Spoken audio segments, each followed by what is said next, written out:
Welcome, player. Press any key to start.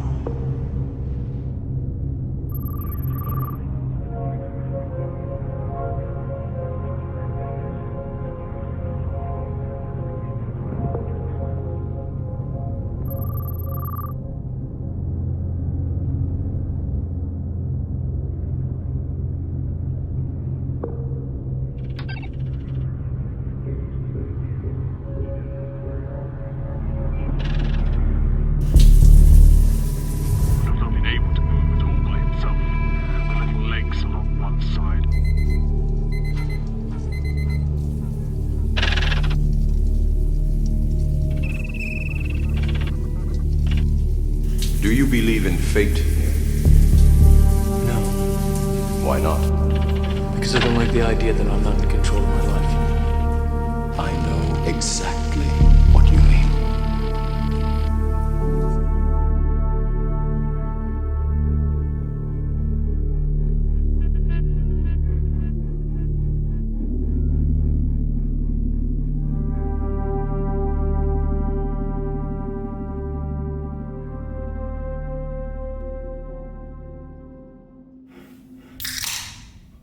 I certainly hope I'm not the only one with this addiction, guys. Let me know. Having two guys with the same values but different strengths is so vital for anything in life. Because when you form a group or a team, you want different strengths so you can be complementary to each other. It's not as functional if we are only strong in the same aspects of life. Andrew is super creative and he's creating all these videos, and to be honest, I'm just an actor a lot of the times in front of the camera, because Andrew is the guy behind the camera. He knows how this shit is done, and it's not something that I'm super prone to do. And it's very cool to have both sides. Some of you guys will relate better to Andrew, some of you might relate to me. You can also see from video to video, if you follow the channel or the series, you will see how much Andrew is developing his skills in cinematography and photography and all these things regarding camera. And it's honestly a huge honor and a pleasure for me to watch this, because it's insane how great he is, or how natural it feels for him. It's so much fun to work with him, even though most of the time he has a lot of responsibility when it comes to the videos, because I can't really do that much. I can try to speak to the camera for once. You have to understand what comes with the package of being super creative. Most creative people are very good at feeling. Not one thing is feeling emotions, because we all feel emotions. You're also more likely to be more random in what you do in training. One thing Andrew always praises me for is being able to keep him a little more accountable. So if it was up to Andrew, sometimes I think it would all his training would just be different shit. He would do 25 different planches and different combinations that would not have any concern about progressive overload from week to week. Because if you're always just trying what's fun, you're not always necessarily doing the work required for progressive overload, which in the end will lead you to progress. Your body needs the adaptation from the overload you give it. And that's the downside of being more creative. So sometimes when Andrew gets his flow of creativity, it also involves high emotion spikes. And then it's super important to get someone super stoic to kind of catch him in this and get him back to default, or like back to a state where he can be more progressive and less caught up in a specific emotion.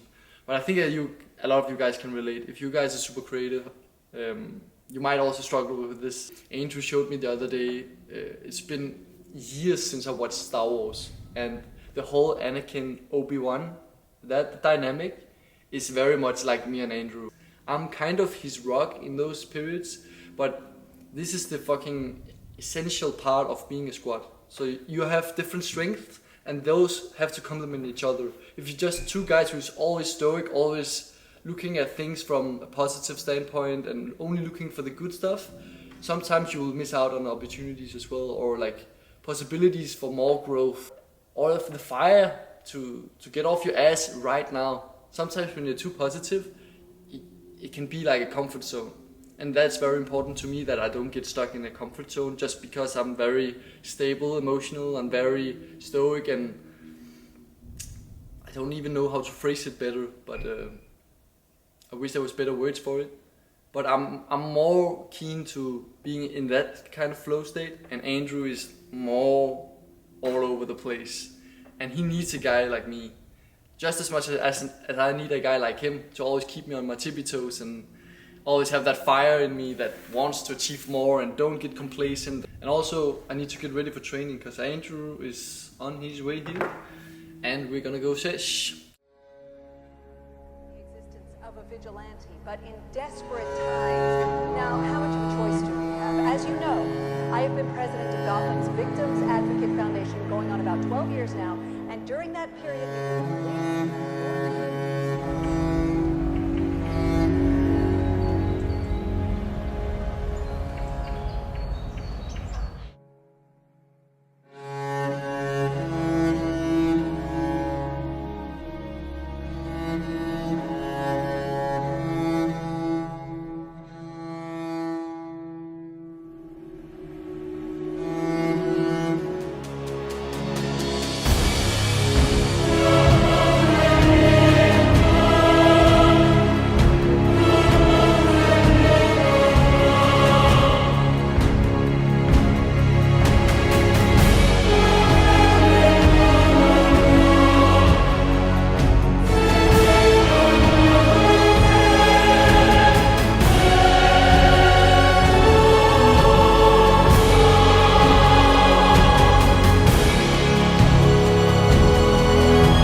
The people that quit, they never really bought into the idea in the first place. The second you think of something, you've got it intellectually. When you get emotionally involved, you've got it on a spiritual or emotional level. Well, then that expresses itself through the body. Body's just an instrument of your mind. Like the second you think something, that's all you need.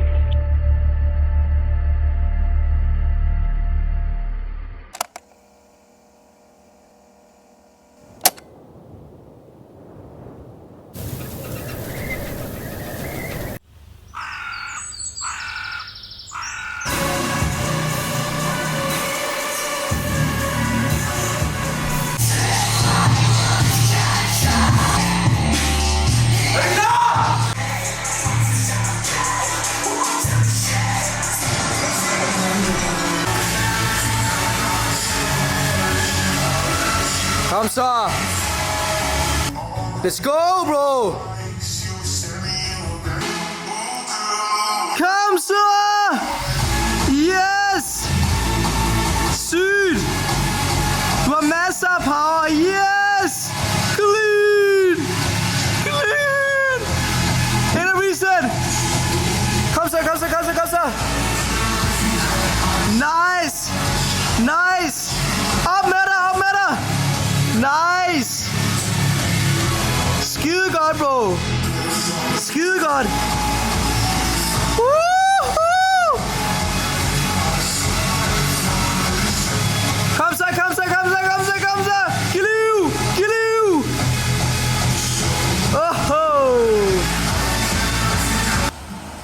Abs.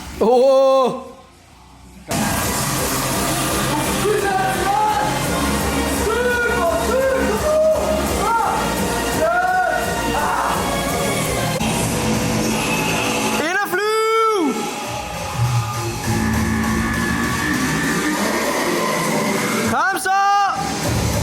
Yes! Come on, tro på det! Yes! Kom så, kom ind! Stilet!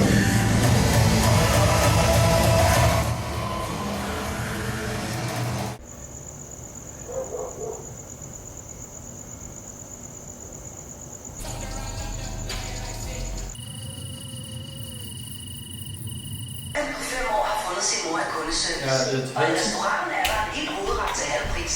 Shit. Du får en hel hovedret til halv pris hver onsdag, hvis du altså ikke her.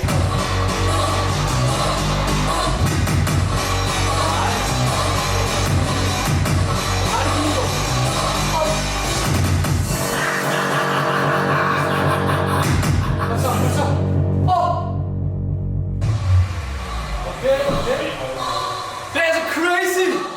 Jeg sværger det, fucked up! Let's go! Yes! Kom så! 1, clean, 2, 3, kom, 4, 5, på hånden, 6, på hånden, 7, 8, 9, let's go! Kom, rytme, 3, 4, kom, rytme, 5, stræk med 6, 7, kom, 8, 9, ej, hvor er det god! Boom! No shit! Mere! Nice, bro! Godt sidste dag, skide godt!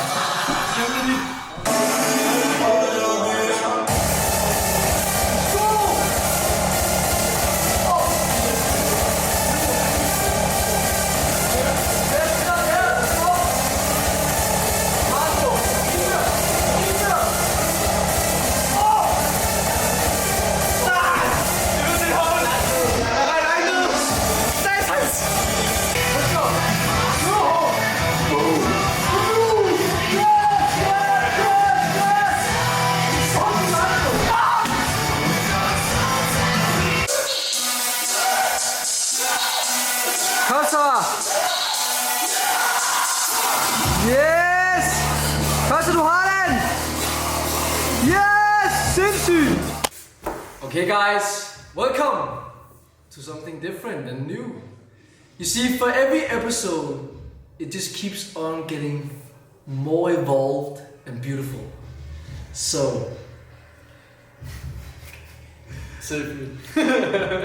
we actually don't know what to talk about. We thought it would be a good idea to do something like this. And practice makes perfect, so we're just gonna keep going from here. Keep practicing. So, ja, hvad skal vi snakke om? This is the real practice. Yeah. I told you guys it's the first time I speak to a camera. Yeah, that's actually true. So, first time? I don't know if you even took that part with, so... Yes, I'm gonna use it. They've already seen it, I'm pretty sure. It's funny, some of you might, as I said in the previous clip, some of you might relate to Andrew, and some of you might relate to me. And it's funny to get that understanding of who's watching and how you guys are thinking about all the things we're doing. And if you like a concept like this where we speak more directly to you instead of just speaking to each other, let us know in the comments. It's actually funny because there's a story behind that idea. So in the beginning, we were kind of like, I was more in that side of the scale of making everything cinematic. And I have a vision of making a movie someday. So my idea was, you know what? Even the scenes where we're going to talk to each other, we're gonna film that like on the side, because then people are like. The sense was that we wanted you guys to experience a movie, but we also found out that there comes a point where we can only do so much with that type of content, because every time we have to talk, we have to set up the scene, know what we're gonna talk about, and we only talk about something that we always in privately talk about, so it's nothing random. But still, like the whole setup, the whole vibe of it, it just takes more time. It kills the quantity, basically. Yeah, exactly. We don't have that luxury yet of posting one time every 3 months, so we will have to get the quantity up a bit. And then we also found out that it actually works pretty well to talk to you guys. Yeah, you guys seem to like it. It's also a way better way to get a better connection with you guys out there. So we also know what works, what doesn't work. And yeah, it's funny doing this together because Andrew, of course, you're the guy who always has the plan and everything. And when the plan evolves, it's usually because you get a vision or something that needs to change all of a sudden, and I'm just playing along. But it works pretty well, because on the other side, like I'm the guy who could in theory go to a training session and then all of a sudden get a vision and then suddenly leave from the training session to record something. And you really gotta you gotta make sure what you want in your life and what journey you're on. And I have written with blood that I want to train planche and I want to train calisthenics. So sometimes I know it's pretty good to have the opposite, who is only in that side of the spectrum. Like he's only thinking about planche. I'm just kidding, but he's thinking more logically. Is that the word? Yeah, logical. you can say. All the things regarding training in general, it's on Noah's plate in a sense, and I'm kind of like, I'm gonna make sure we end out recording it and documenting for the world, right? So it works pretty good. Yeah. So it's having an overview of your trainings and my trainings and how often we train and how many sets you do per training, how or when you should change something up, like focusing on more presses, then dead stops, then longer holds. There's so many variables, and also you work on wide sometimes. Yeah. All these things to keep you on a track where what you do is complementary to the next short-term goal. Yeah. So sometimes when I get motivation for training, it's because I have a vision of something in a video or something for a video, a potential video, or something to a song or something. Yeah, or something on a specific location. So, oh yeah, bro, that's right. When we are in LA in the future and we stand there, I need to do this combo. I don't know why, but I need to do that combo because it would just look cool. But then I know now why I have to go inside the gym and train. Whereas Noah is just kind of like, I want to do this combo, and how can I do this from here? So the first week is 4 wide presses, the next week is 5, and then 6, and if I can't do 6, then I do 2 times 3 presses, and then it's so... Sometimes when it's really good to have someone like Andrew in training, even though I'm super nerdy with progressive overload and how I track it in my mind and how everything should be complementary, even though I know these things, sometimes I put limits on myself. Like, this is a good example. I told myself I needed to do 5-5-5 before I even start training multis, just because I was obsessed with volume. And one day Andrew just tells me, because he gets like a vision, bro, you have to try out a multis press. Yeah, just for the fun of it. Just for the fun. It will look so cool, and I think if we film it from above, it will look so dope. Yeah. And then we did it. Yeah. Because I know, like, I would get caught up in the emotion of, no, I need to do this first, and not always is the equation realistic. Yeah. You think you know everything, but I haven't been in a Maltese with this engagement I'm doing right now, so I actually don't know how much volume I need until I can train correct Maltese. Yeah, and also because typically when you're training with that much structure, if you then add a Maltese inside your program, you can expect to do the same amount of work.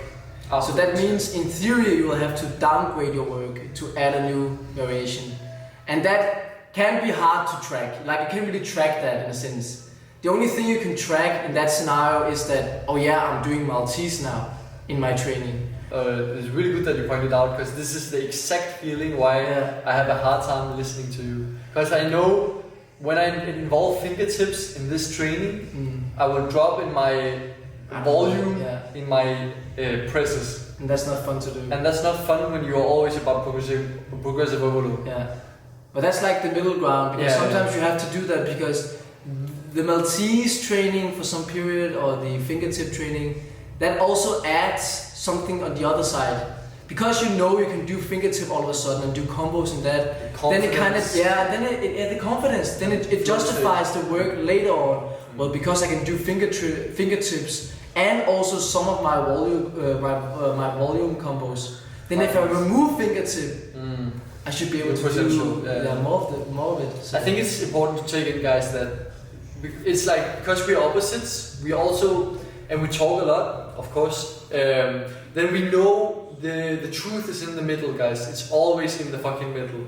There's never a right answer or a wrong answer. There's always just truth, and it lies in between the extremes. And this is the thing you really have to be good at. You will also see it's very much in our blood here in Denmark, like it's a culture thing, that most people are in a very low frequency when speaking, or like they tend to think very little of themselves. They don't want to be too brash, they don't want to fill up a room too much. They try to play small. But whenever that's it. You should never flex. That's a Danish thing. You should always flex. And when Andrew goes like this, you see people light up, like they want to hear what he has to say. It's so funny. But could you imagine the opposite? Like every time we go inside that hall, for instance, we go in and people are kind of like they do their stuff and they train, but the intensity is so low. Yeah. It's not even intensity anymore. And then I'm kind of like, how can you train? How can like you've just been going through a lot in the day and a lot of bullshit and a lot of boring stuff, and then you expect to come inside the gym and have the same kind of energy. You don't get energy, you release energy. You don't suddenly get energy, you release it. So that's the reason I'm doing it, because people expect that you all of a sudden get energy. When I go to training, I get energy. You release it. Remember to like and subscribe. And maybe write a comment.